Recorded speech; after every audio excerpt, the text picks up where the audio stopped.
Bom dia, são 8 horas e 15 minutos, sexta-feira, 22 de junho. Você está na TV Senado. Eu sou André Ricardo e você assiste agora ao Senado em Dia.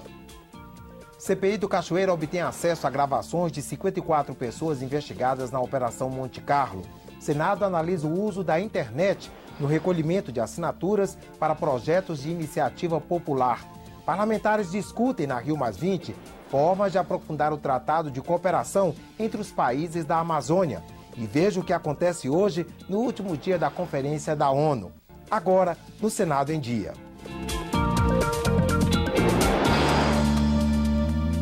A CPI do Cachoeira obteve ontem acesso ao áudio bruto de gravações da Polícia Federal referentes a 54 pessoas investigadas na Operação Monte Carlo. Na próxima segunda-feira, a Justiça concederá aos parlamentares o áudio do celular de Carlinhos Cachoeira. Até o momento, a CPMI só teve acesso às interceptações que interessavam a investigação da Polícia Federal. A Polícia Federal não investigou pessoas com prerrogativa de foro, secretários, governadores, ministros, ninguém foi que tem prerrogativa de foro, deputado, senador, foram objeto de investigação. A CPMI tem um objeto mais amplo. Por isso, essas interceptações, o inteiro teor dessas interceptações ajudam muito o nosso trabalho. Nós vamos analisar o surgimento desses nomes. É claro que quando surge um nome com prerrogativa de foro, a simples indicação do nome não significa que essa pessoa esteja com vínculo com a organização criminosa. Identificado o nome, nós vamos buscar outros meios de prova para vincular essas pessoas à organização criminosa. O Tribunal de Justiça do Distrito Federal negou ontem um habeas corpus ao contraventor Carlinhos Cachoeira. O pedido de soltura é relacionado à Operação São Michel, que apurou uma tentativa de fraude na licitação do sistema de bilhetagem no transporte público de Brasília. Para o juiz relator do caso, se o contraventor for solto, há risco de destruição de provas. Assim, Cachoeira, que foi detido em fevereiro durante outra operação policial, continua no presídio da Papuda. A defesa diz que vai recorrer ao Superior Tribunal de Justiça. Ontem, no segundo dia da cúpula de alto nível na Rio+20, a Conferência da ONU sobre Desenvolvimento Sustentável, líderes latino-americanos falaram durante a reunião plenária. Os detalhes com a repórter Júnia Mello. No encontro da ONU Mulheres, 10 atuais e ex-presidentes e primeiras ministras reunidas pela igualdade de gênero. A presidente Dilma Rousseff disse que os homens devem ajudar as mulheres nas tarefas domésticas. Afirmou também que o combate à pobreza e os direitos sexuais e reprodutivos das mulheres são prioridades do governo. Trata-se de um desafio econômico, social e ambiental, mas, sobretudo mesmo de um desafio político. Estou certa de que as líderes aqui reunidas estão à altura da tarefa. Contem conosco.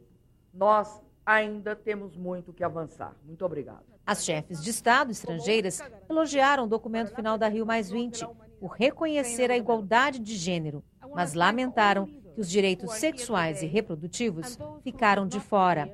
Dilma rebateu as críticas. E se nem todas as minhas posições, ou nem todas as posições de cada um dos aqui presentes, não estão lá, é porque, quando se tem relações multilaterais, há que respeitar a diversidade.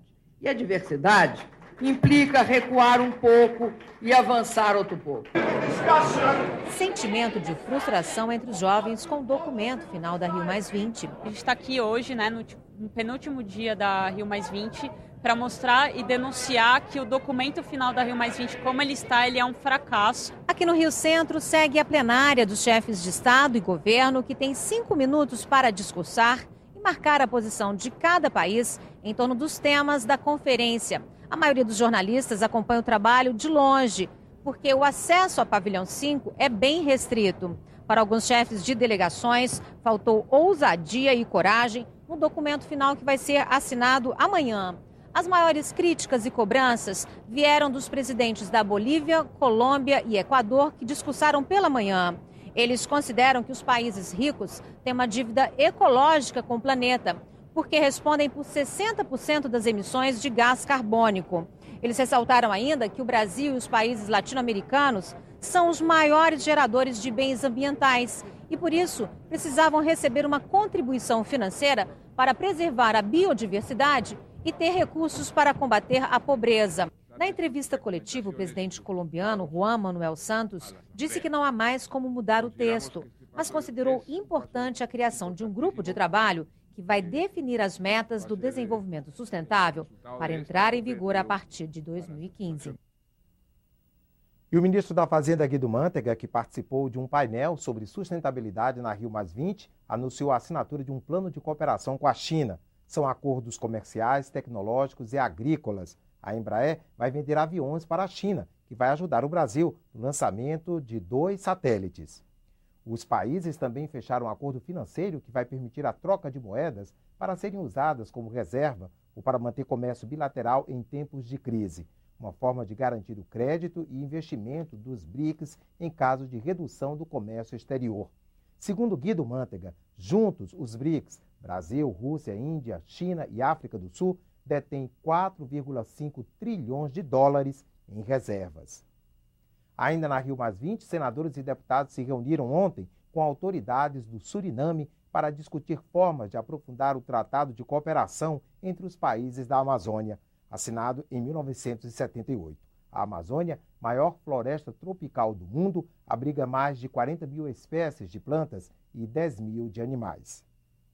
Na reunião conjunta das Comissões de Relações Exteriores e Mudanças Climáticas, os parlamentares anunciaram novidades. O Banco Nacional de Desenvolvimento Econômico e Social, BNDES, vai poder financiar projetos na Amazônia, fora do território brasileiro. Também vai ser criada uma universidade com foco no desenvolvimento sustentável. Os participantes concluíram que é preciso aumentar o monitoramento e os recursos para a região. Monitoramento do desmatamento da maior floresta tropical do planeta e, a partir daí, a gente poder estabelecer não só ações de repressão, mas principalmente ligadas ao desenvolvimento sustentável. As comissões também discutiram o Plano Nacional de Mudanças Climáticas. É uma oportunidade que a Comissão de Mudanças Climáticas vê em se instalando aqui no Rio, em trazer aqueles atores que têm pensado mudanças climáticas nos últimos anos e têm feito as ações necessárias para que isso se torne algo concreto. O mundo ainda não aprendeu a lidar com os efeitos do aquecimento global, que provoca mudanças no clima do planeta. O semiárido brasileiro já tem algumas respostas, apresentadas em outro evento paralelo da Rio+20. Para conviver com longos períodos de seca, os habitantes do semiárido nordestino estocam água e sementes, aproveitam a biodiversidade da caatinga sem desmatar o meio ambiente. Há experiências hoje muito bem sucedidas no semiárido, na caatinga do Nordeste, e que podem ser ampliadas e difundidas. A ação parceira do governo com a sociedade civil. Os senadores também avaliaram os resultados da conferência. Eles queriam um documento mais ambicioso, mas comemoraram o fato de a Rio+20 ter um texto final, ao contrário do que ocorreu na Convenção Clima de Copenhague em 2009, que terminou sem acordo. Eles reconhecem a dificuldade de consenso entre os 193 países membros da ONU e discordam de ativistas que dizem que a Rio+20 é um retrocesso. Tratados, convenções, acordos que tenham sido assinados nesta área ambiental, eles não podem sofrer nenhum tipo de mudança. Então, esse é o princípio do não retrocesso, que está incluído no direito humanitário e que isso foi garantido pelo documento. O importante agora é que haja uma mobilização das nações, dos parlamentos nacionais, porque eu entendo que nós viveremos um período em que precisaremos avançar na agenda do desenvolvimento sustentável nos planos nacionais. E agora estamos ao vivo por telefone com a repórter Glauciene Lara, que está no Rio de Janeiro, e vai falar sobre a programação de hoje da Rio+20. Bom dia, Glauciene. Como é que vai ser o último dia na Rio+20? Bom dia, André. Bom dia a todos. Pela manhã, os chefes de Estado continuam a discursar, cada um por 5 minutos. Hoje fala a secretária de Estado norte-americana, Hillary Clinton, representando o presidente Barack Obama. Ela chegou ao Rio de madrugada. À tarde, os chefes de Estado assinam o documento final e encerram a conferência.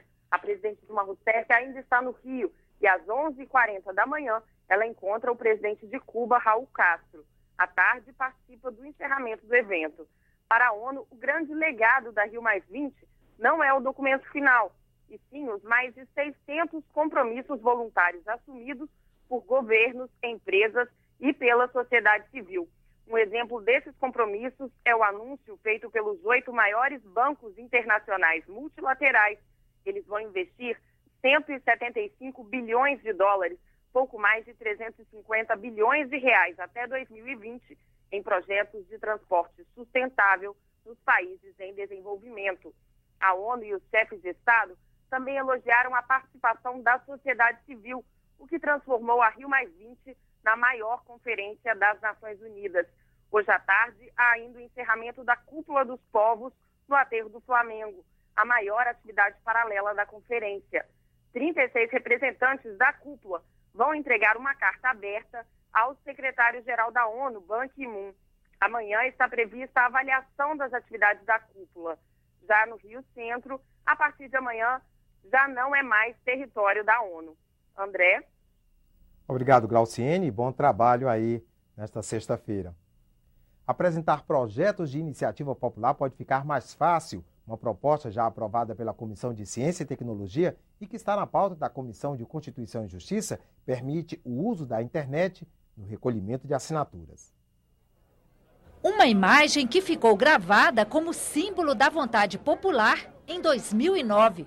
Carrinhos de mão com pilhas de papel sendo entregues ao presidente da Câmara dos Deputados e hoje vice-presidente da República, Michel Temer. 1.300.000 assinaturas. O apelo da sociedade para impedir pessoas em débito com a Justiça de se candidatarem a cargos eletivos. Ao lado da CNBB e OAB, o movimento de combate à corrupção eleitoral foi um dos responsáveis pela mobilização da sociedade que resultou na Lei da Ficha Limpa. Nós trabalhávamos muito, dia e noite, divulgando, fazendo audiências públicas, discutindo com as pessoas, viajando pelo Brasil, levando essa proposta. E demora a assinatura, porque muita gente não anda com título de eleitor. E também nós conferimos todas as assinaturas, nós conferimos com o número dos títulos. Então demorou muito, 1 ano e meio, e muita gente trabalhando, muitos voluntários trabalhando. Foi a Constituição de 88, chamada Constituição Cidadã, que permitiu essa participação popular nos trabalhos legislativos. De acordo com o texto, para que a sociedade civil possa sugerir um projeto de lei ao Congresso, é preciso mobilizar no mínimo 1% dos eleitores em pelo menos 5 estados. Como o número de eleitores brasileiros passa de 135 milhões, isso significa conseguir mais de 1.300.000 assinaturas no papel. Um projeto em tramitação aqui no Senado pode facilitar esse processo ao permitir que o cidadão apoie projetos de lei de iniciativa popular por meio de assinatura eletrônica. Para você coletar colher 1 milhão de assinaturas para um projeto de iniciativa popular, você tem um trabalho muito grande, você gasta muito papel, você faz uma série de outras. Então, hoje, você tendo esse instrumento, né, que é a área digital, eu acho que é extremamente valioso. Foi uma boa iniciativa da senadora Séries Cilerenco. Realmente tem valor democrático o projeto que ela apresentou. Que nós possamos utilizar as redes sociais e a assinatura digital para projetos de iniciativa popular, evitando-se que no momento da apresentação das assinaturas você tenha necessidade de fazer a conferência das assinaturas. É a democratização e trazer instrumentos, veículos novos e a realidade virtual para o processo legislativo, que é algo muito arcaico do século XIX. Com o avanço da tecnologia, o Senado já oferece ferramentas virtuais para incentivar a participação popular na formulação de leis.